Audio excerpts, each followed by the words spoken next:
Hello and welcome to Enchantment of Eternity's review for Mr. Robot Season 4, Episode 3, Forbidden. This video is part of a series of videos where I review episodes of Mr. Robot, so I have to start with a spoiler warning for Mr. Robot up to Season 4, Episode 3. If you haven't seen this episode, you will not want to watch this video, otherwise some things will be spoiled for you.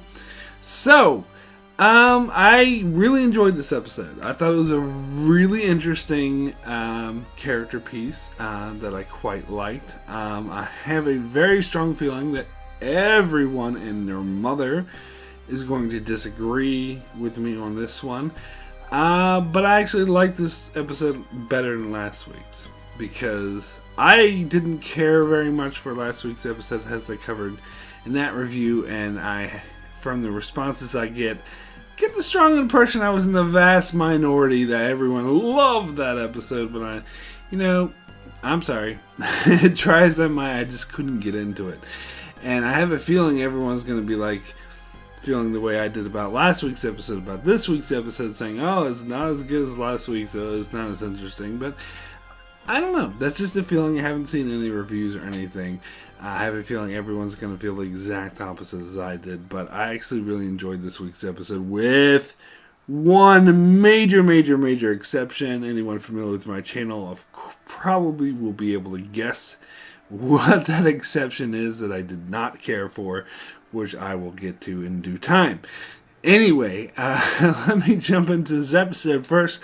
Let's start with the opening sequence we get with Minister Zhang and Whiterose, basically, and her past and her origin story, so to speak. And this, I thought, was really amazing. I thought this was a really heartfelt, really interesting. I think it explains a lot about her character, how they were basically. I mean, you could describe it as a transgendered woman and a man in the relationship, although she had to hide the fact that she was a transgendered woman. I think you could also describe it as two gay men. But either way, it was the kind of relationship that would not be acceptable in China. In the early 80s when it was taking place. It was a forbidden relationship, and so they were hoping to run away to America. When I was thinking that, I was thinking, well, America in the mid-80s, homosexuality wasn't really all that acceptable either, but I suppose it would have been a lot more so than China. And I suppose it would depend on where they went. If they went to someplace like LA or San Francisco or New York City or something like that, of course it would be really, really accepted and more normalized. But if they went to in the middle of nowhere in Alabama, wouldn't be as much. But even then, it still probably would have been better than China. That was really interesting.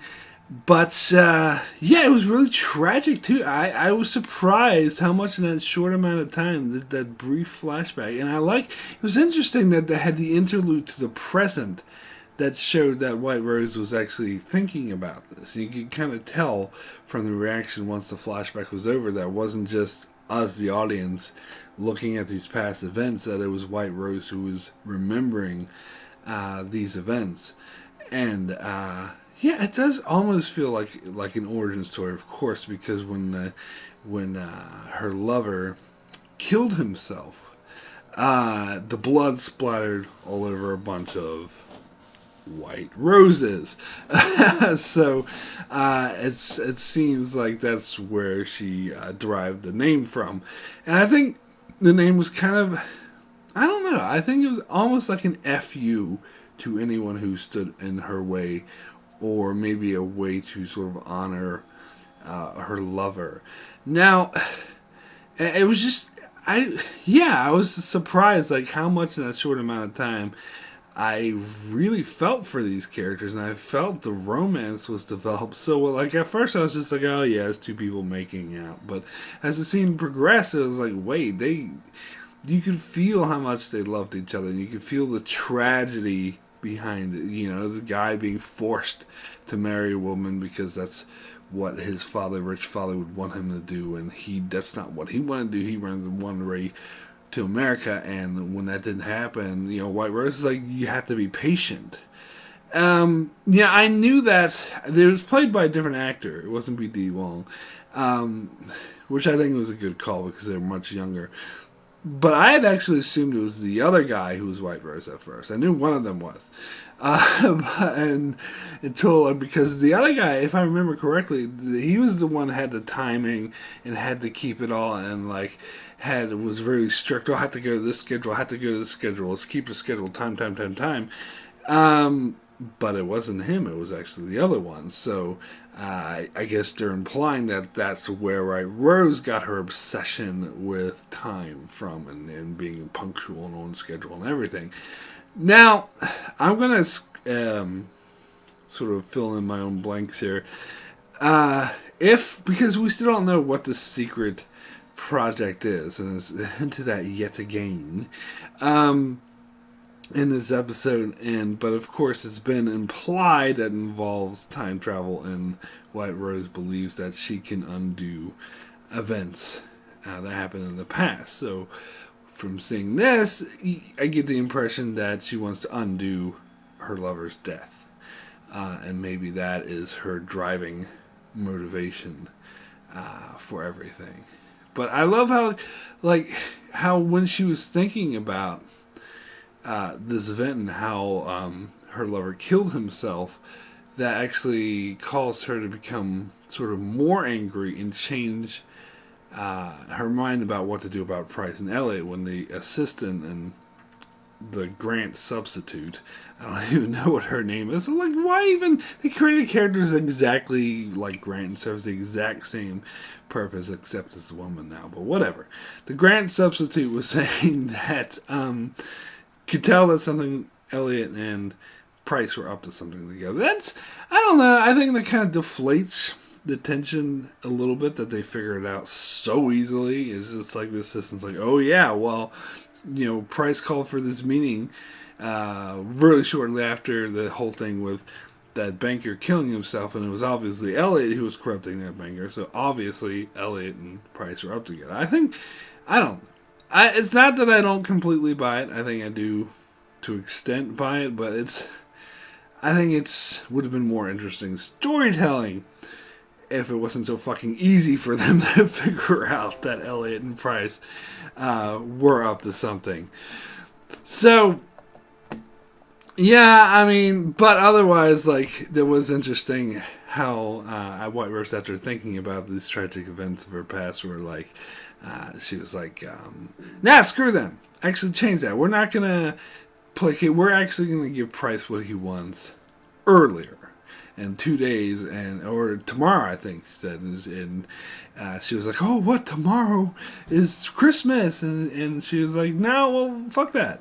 I don't give a shit. We're gonna do it because nothing fucks up someone more than fucking up their schedule, than accelerating things, and that will tempt them to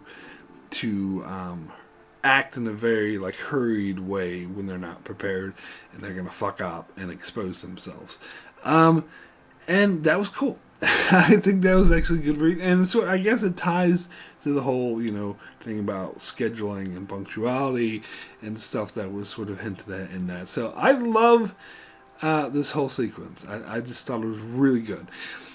So then we go back to Elliot, and we get a very interesting interaction between him and Darlene. I love the whole Elliot and Mr. Robot combo, how they're sort of really working together, and they're speaking each other's languages and taking turns talking and stuff like that.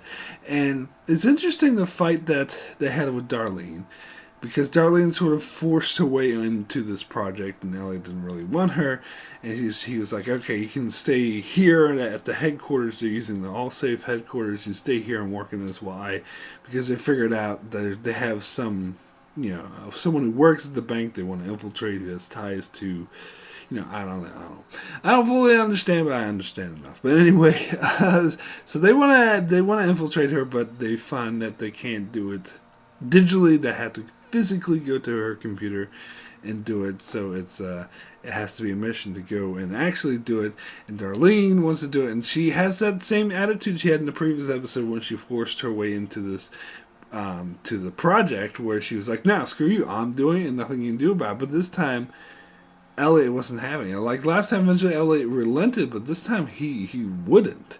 And I like how he sort of tossed it off to Mr. Robot first. He was like, "I can't talk sense into her. Can you talk sense?" So he comes and tries to smooth talk. And it's interesting. I thought she might be able to tell, like, that it was Mr. Robot talking to her, not Elliot, because the way he talked was different, of course. And actually, on screen we see Christian Slater get in her face and close, but it's hard to tell if the real Elliot actually did that, because the thing of space is hard to tell, like if Mr. Robot is actually physically where we see him or if he's where we see Elliot. Because we see later, like when Elliot grabs her, like she had walked a distance to get to the point where Elliot was when Mr. Robot was over here. So I kind of get the impression that that Elliot wasn't actually in her face when Mr. Robot was talking to her. That's just a physical reference. It's kind of like in the first episode when we saw Mr. Robot in the train station, but he wasn't actually there. Elliot was on the train looking at. It was just a representation of Elliot looking at the monitors. But anyway, Angela would have been able to tell. This makes me kind of sad that they killed her off. I'm still not completely happy with that. Because Angela would have been able to tell. She could tell. I thought that was a really cool thing about Angela, that she could tell the difference between Mr. Robot and Elliot just by the way he looked at her. So I think Angela would have been able to tell just by the way that Mr. Robot was looking and speaking to her without looking away, or with more confidence who it was. But Darlene doesn't seem to be that smart, which is a bit disappointing. She didn't catch on that much. In fact, it's funny that she guessed wrong when it was Mr. Robot, because she assumed when Elliot grabbed her that it was Mr. Robot, but it was actually Elliot who did it. And she was like, "Is that you?" And he's like, "No, this is actually me." And no, you're not going to fucking do it. And it shows also that how Elliot has changed, and his everything that's happened, Angela's death and being defeated by Whiterose and costing the death of so many others, has really like damaged his character. And Mr. Robot is almost like the saner one, which is why he's become our narrator now.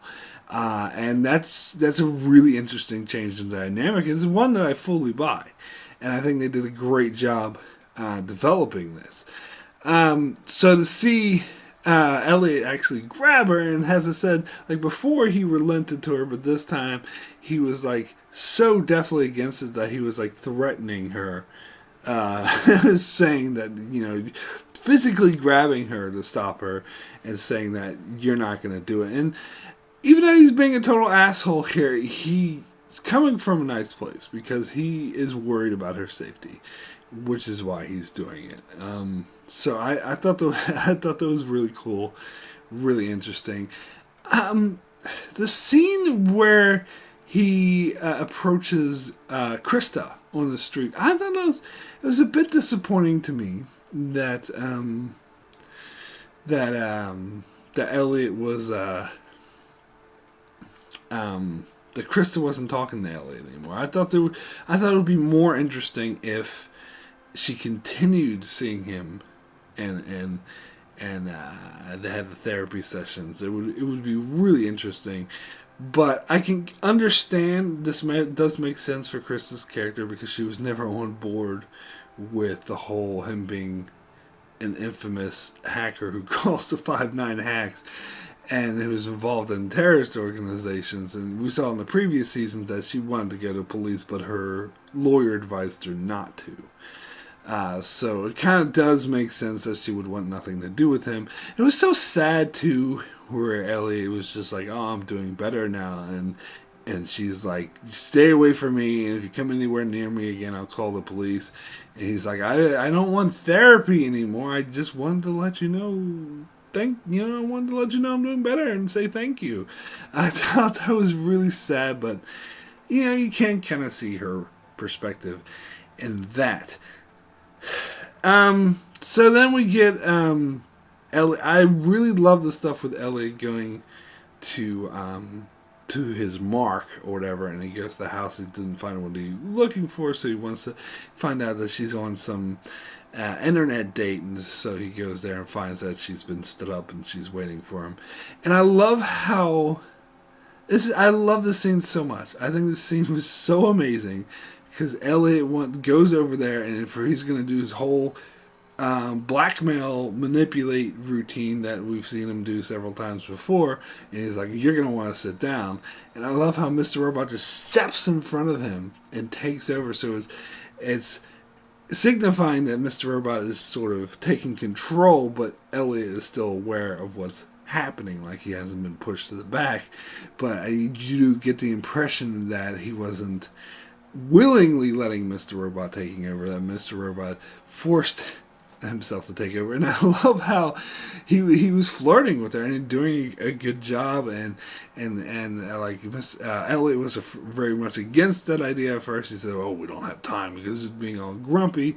But then I like how when we come back from another scene or a break, and we come back and Mr. Robot or Elliot is in control, not Mr. Robot, and he's also, and I think that's actually very important that Elliot did actually have participation, didn't let just Mr. Robot, because Mr. Robot was kind of blowing smoke up her ass and just being all flirty, whatever. But Elliot was being a bit more sincere, and he was a bit more awkward too, which I wonder if she caught on to the fact that Mr. Robot was actually kind of smooth and everything, but as soon as Elliot took over, he was being really awkward. And it's just like, "Oh, my mother died." He says, "Oh, I'm so sorry." He's like, "Why are you sorry?" Like that's weird. But they actually connected more. And so I love the scene afterwards, after the hookup, where she found him in the bathroom and they explained, like, because he mentioned that he was addicted to morphine, which is true. And I love the whole thing about the heroin. I was laughing my ass off when she was like, "What?" He said he did heroin 2 days ago, but he didn't want to. And it was like, "What? Does someone tie you down and force you to do it?" And he's like, "Yeah." Like, that's so funny, but it's true. But anyway, yeah, that scene afterwards, where they were in the bathroom and she was like telling her backstory and how she kept the razor blade in the pills to remind herself that if she took the pills, she might as well just kill herself because it destroys her life.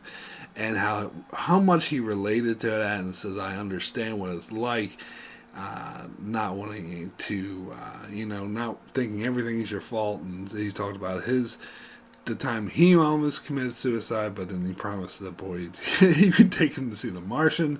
Like, this was a great scene, and I really hope that we get this character back some more, and I hope she becomes more of a love interest for Elliot, because that's the one thing I was kind of missing since season 1, because Sheila was a very interesting love interest for Elliot, and didn't really get another, like Angela thing. That was a bit, I don't know, that was more like a sister to him, so didn't really work in the romantic sort of way. So it would be really interesting if they did bring, and I think this character, and I love how Elliot it felt like he really related to her on a personal level, and that he was like really invested in her. So if it ended up just being a one night stand, I'd be really disappointed. I think these characters had a lot of chemistry, and I think it would be really interesting if she became a recurring character or thing in his life. Of course, apparently the whole season only takes place over a few days, so it wouldn't have to be a long-term thing. But yeah, I thought that was quite powerful, and I really hope to see her again. Now, okay, well, before I get into that, let me talk about Tyrell. I think there's also another interesting thing we got in the opening scene where, because they need someone to replace Price, and Whiterose is like, "Oh, why not let's just do it to Tyrell and the Grant replacement was like, what do you mean? What Tyrell? And it's like, whatever, he's happy to work for us, and he's the only other main character who the audience is already familiar with in the show, so it has to be him. I mean, but I suppose you can make the argument that Tyrell's already under the Dark Army's thumb and already works for them and already complied with all their orders in the past. So he's the goodest choice, and plus he kind of would suck at the job, and I think she knows this, and she wants that. She wants someone who's basically just a yes man, who's not going to become so power hungry and conniving and ingenious as Price was. She wants a moron. So it actually does make sense, and so it was so cool at the ending scene, because when Elliot comes back and he sees his doors broken into, he's freaking out because he's being followed, and he goes in, and we know that's the Dark Army, or we can assume that's the Dark Army that's following him, because we got that scene at the start where Grant 2.0 said we should follow Elliot. So this has got to be it. Hopefully it's not that other person, but I'll get to that soon. But anyway, and that was a really powerful scene where the first thing Tyrell said was like, I'm CEO now. We can take her down. I can help take her down. We can work together. And Elliot's like trying to cover his mouth and be like, shut the fuck up. And he writes down, they're listening. And the look on Willick's face was like, oh, fuck. Like, it's a very powerful way to end the episode. Very powerful cliffhanger. Now, gotta talk about that thing about this episode I really did not like. And I think you can guess what this is. Vera. God damn it. Motherfucker. As I said, I was disappointed that Krista behaved the way she did. And it seemed after that scene that she wouldn't appear for the rest of the season because she wanted nothing to do with it.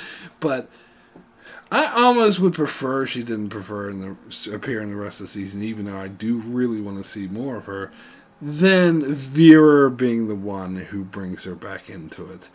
This whole thing is so... what's the point of this character? This character was always just a distraction. I never really bought him. He's over the top. He's just some gangster who sells drugs. He was a total asshole. And he was never involved with the main plot. And now they're bringing him back. And it's so contrived the way he's like, I want to be king of New York. And Elliot's the man because he has a plan. And he's going to help me and blah, blah. And just the way that he killed his underling. It's like, see, this little kid knows more than you. It's like, that's so cliche, stereotypical mustache twirly villain bullshit. I hated this. I hate this character. I hate this scene. I hate the fact that he's going to be involved in the show more, and that he's looking for Elliot because he wants a new right-hand man. I honestly believe that Vera has the ability to completely tank season 4. I think the season could end up completely sucking and being one of the worst seasons ever if they play with this character too much. I hope the fuck that they get rid of this fucking character as soon as possible. Like I said before, season 4 began, that I would be perfectly okay if they said in between seasons he slipped on a banana peel and broke his neck. And I'm feeling that even more. This is so dumb. I want to be king. This character has nothing to do with that. It sounds like he's just going to be a huge distraction. He's going to try to recruit Elliot, where Elliot obviously has much bigger fish to fry, much bigger shit to deal with. He's going to go after Krista, and that's going to cause all this shit in Elliot's life. I'll tell you what. If they have Elliot and his new fling, and they do become more of a long-term thing, and Vera ends up killing her, I am going to rage quit the show. I'm telling you right now, I'm not going to watch the end of it. I don't give a fuck.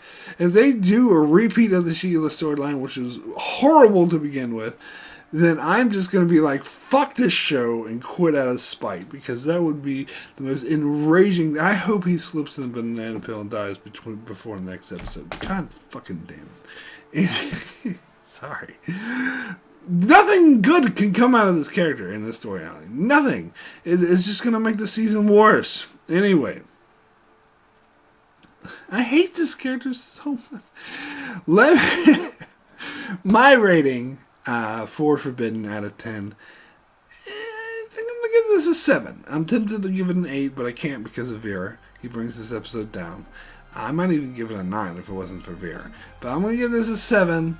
Very good. It was a strong character piece. I love the backstory. Whiterose at the start. I love the scene interactions between Elliot and Mr. Robot. And the scenes we got with his new fling, I thought were really powerful. But the fucking Vera. God damn it. It's all said fucking Vera. Anyway, that is it for my review of Season 4, Episode 3, Forbidden. I will be back next week.